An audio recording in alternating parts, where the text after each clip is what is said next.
Shalom Aleichem, everybody. It is Erev Shabbos, Parshat Bo, and I wanted to share with you a brief idea. We're told that as Klal Yisrael is preparing for their Yetziah Mitzrayim, they're getting ready to leave Mitzrayim. They've seen the Eser, or at least the 9 Makos Harishonos, and Bnei Yisrael is indeed about to be taken out. So Hashem tells them a number of commandments, a number of mitzvot that they have to perform.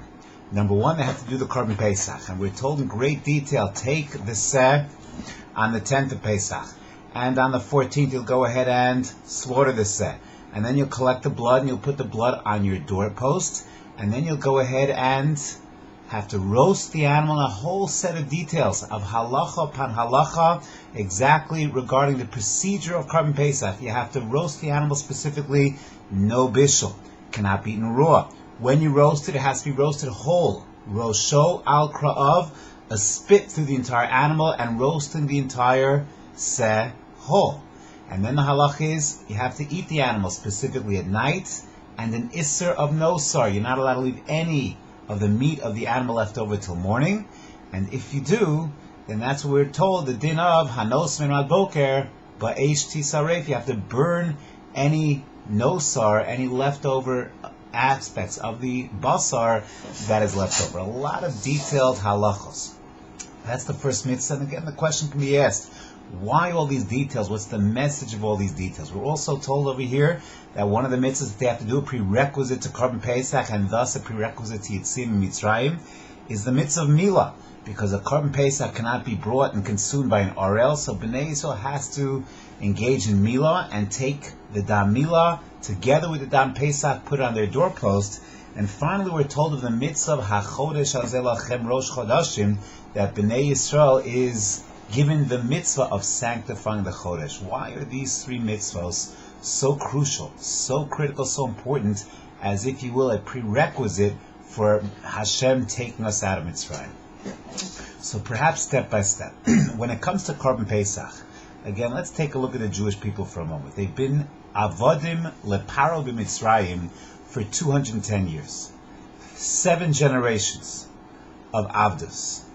Every single Jew's father and grandfather, great-grandfather, great-great-grandfather, up 7 generations, a history of avodim, and thus a slave mentality to Paro and the Mitzrayim.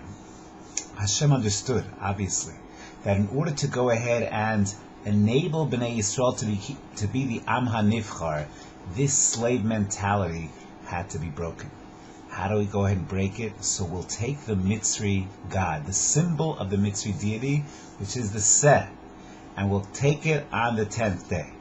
And Chazal tell us it was tied to the bedpost, it would cry out, and the Mitzri were powerless to do anything about it. On the 14th, we'll take that symbol of Mitzri life, where the Jewish people had assimilated, were Ovdei Avodah Zarah, had slipped to 49th level of Tumah, and we'll go ahead and assert that we're not part of this. Slaughter that Mitzri God.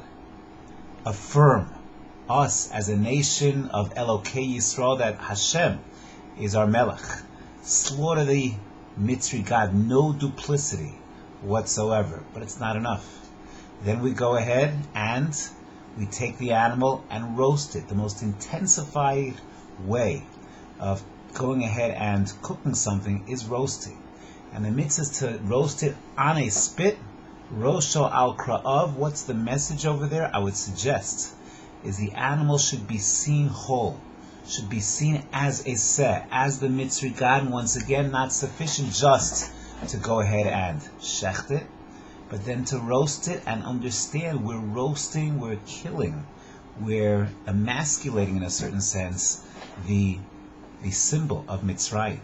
And then to consume it, to eat it in one night, to eat it quickly, and if we can't eat it, then reduce it to ash, burn it. Ba'esh tisrofu. This is part of the maturation of Bnei Yisrael, to go ahead and eliminate their connection to Mitzrayim, to Mitzri culture. This is what I would call Begeder step 1, Sur Merah, to remove themselves philosophically, psychologically, emotionally, and even physically from this Mitzri mentality, from this slave mentality of being subjugated to Mitzrayim. And then we have the mitzvah of Mila. the mitzvah of Mila, perhaps on the Aseh Tov. First, yes, a mitzvah of Mesiras Nefesh, but also a mitzvah that bonds us and links us to the Avos HaKadoshim, to Avraham Avinu, to Yitzchak, and to Yaakov.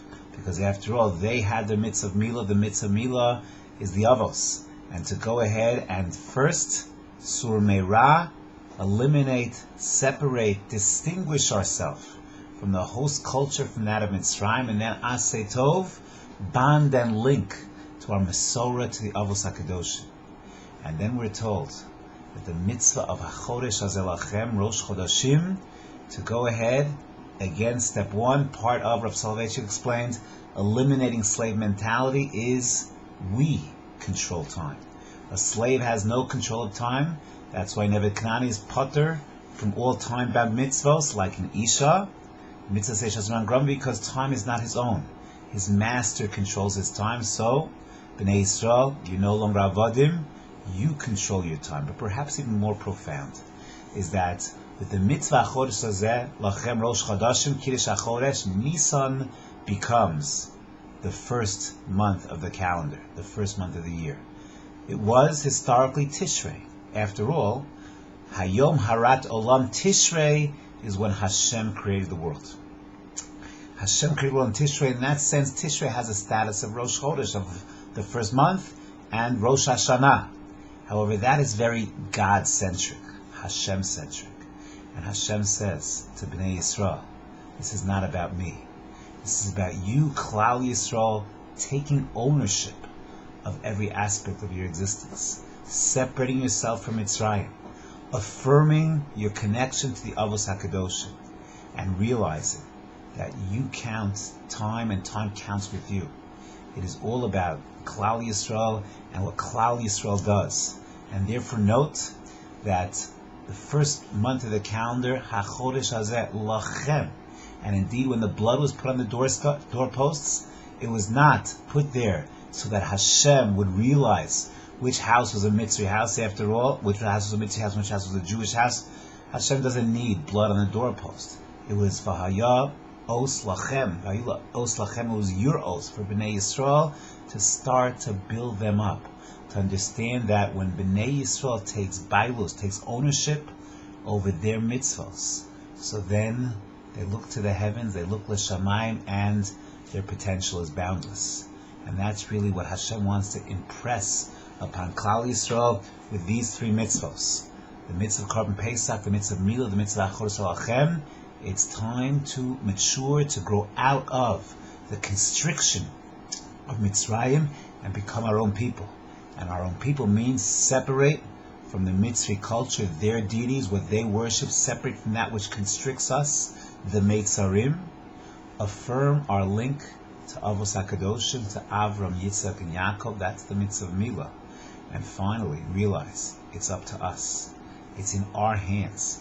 HaChodesh Hazeh Lachem, Rosh Chodashim, Nisan is Rishon LaChodoshim, is the first of the month. That's when we have our Geula. When we go ahead and seize control, then we have that sense of redemption. We have that redemptive quality. And this is the message of Parshas Bo. This is the message of these three mitzvahs, which are indeed the precursors and prerequisites for Hashem taking us out of Mitzrayim. Have a wonderful Shabbos.